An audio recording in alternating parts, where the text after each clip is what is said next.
Mr. Speaker, over the 4th of July district work period, I met with my constituents across Chicago's west and northwest suburbs.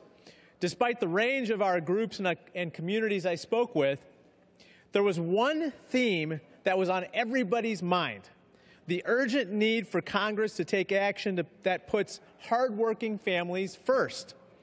Across the country, working families are counting on us to invest in infrastructure, modernize our tax code, and help their children get the skills necessary for rewarding careers. Earlier this summer, the House unanimously passed the Thompson-Krishnamurti Strengthening Care and Technical Education for the 21st Century Act. This bipartisan legislation will modernize and expand career and technical education programs across the country by increasing funding and local control while expanding the cooperation that exists between educators and employers. The House has done its part to advance this legislation and support working families. Now the Senate must act and send it to the President for his signature. Thank you, and I yield back.